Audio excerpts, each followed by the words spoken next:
Yes, I am throwing shade on all of those product pushing organizers that honestly make me sick. And oh, I'm just noticing water is boiling just as my blood is boiling.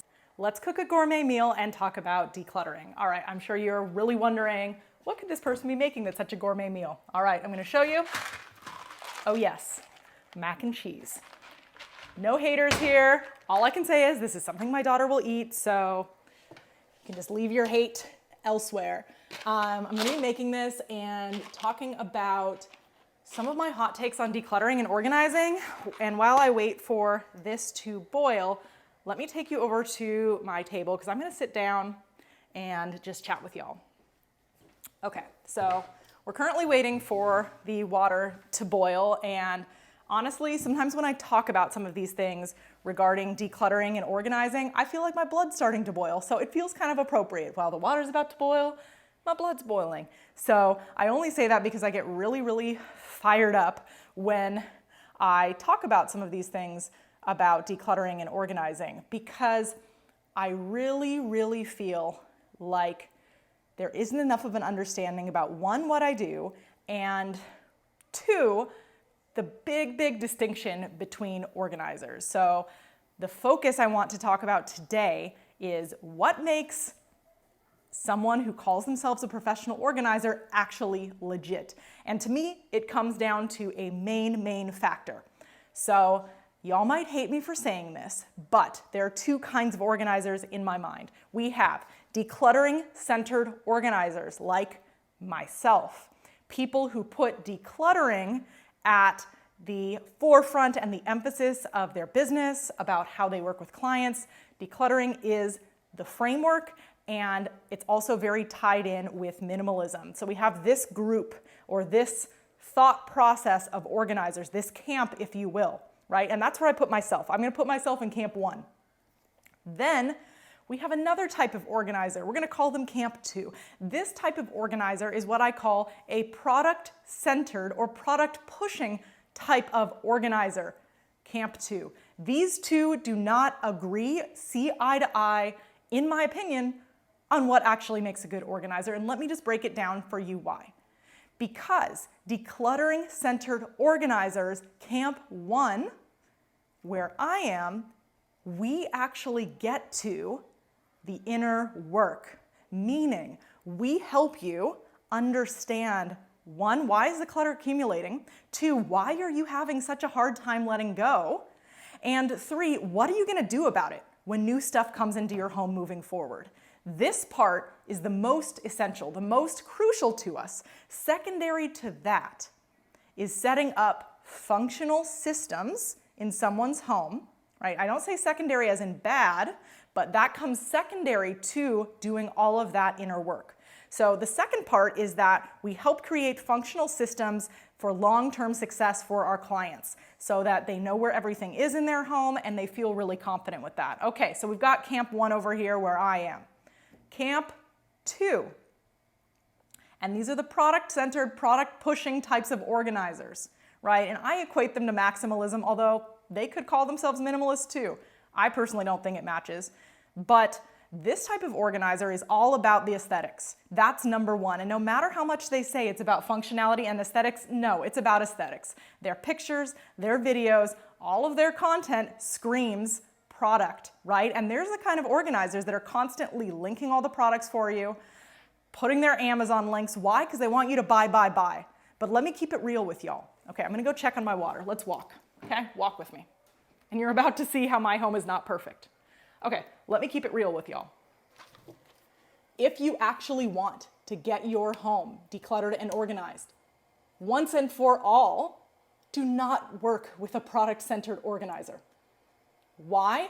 Because they are skipping, and yes, that's my mac and cheese again, they are skipping the most important part of the process, which is that inner work. Or if they're doing it at all, okay, they may still say, you wanna keep it, you wanna let it go. They may go through that with you, but did they fully address the root cause of the clutter? And really, you should ask yourself, why, oh why, are they encouraging me to buy so much crap that I don't need? All right, let me rewind for a second. You may be saying, Julia, but I've seen you include product in your pictures. I've seen you include product in your videos. I've seen you link items. Okay, yes, that's true. You got me. There is a time and a place for product. I'm all for it, okay? When it, one, adds to the functionality of a space. So yes, I have some product in my home that I use and it makes it far more functional. Or two, when someone that we're working with, and don't mind my camera being a little moved around, asks us to create a very specific aesthetic in their home, then yes, we buy them product. But don't forget that the most crucial step that we do with them is that decluttering work. So yes, I am throwing shade on all of those product pushing organizers that honestly make me sick, and I unfollow them and I mute them. I just can't take it. Then there are people like myself and so many other organizers out there that are really decluttering minded.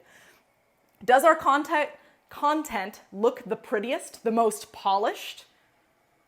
The stuff that looks most like a magazine? Oh, heck no.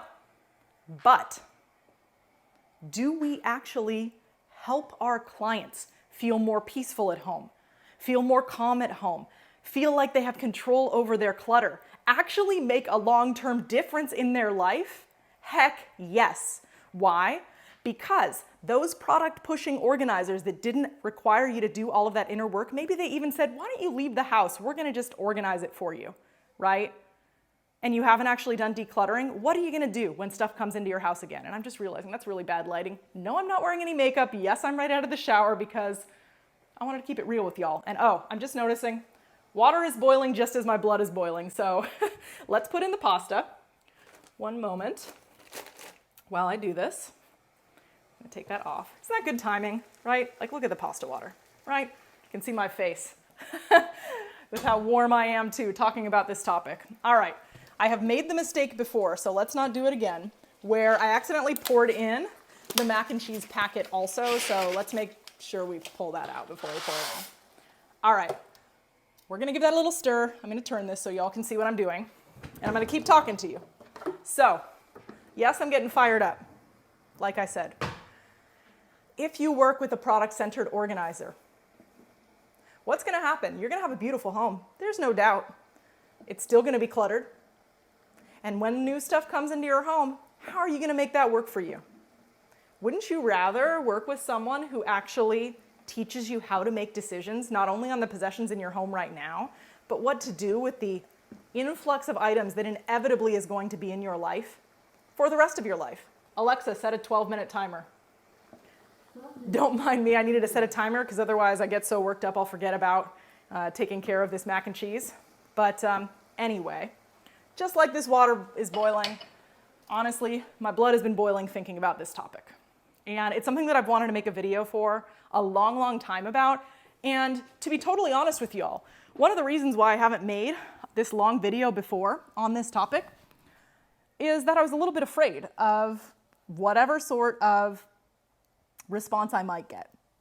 But I have to be 100% truthful with who I am, what I believe in, and I don't want y'all to be deceived. I want you to be helped. And I know the struggles that you're going through. Why? Because I am someone who is emotionally attached to items, and I struggled with clutter for a long, long time in my life. And what made the biggest difference for me as I went through the decluttering process, one, I was just doing the decluttering process, but two, it was taking some time to reflect on why it was so hard for me to let go and how am I going to make really good decisions moving forward. So I hope this video reached you. I hope this video reaches some organizers who agree and disagree with me, because I think it's important that we have these kinds of conversations.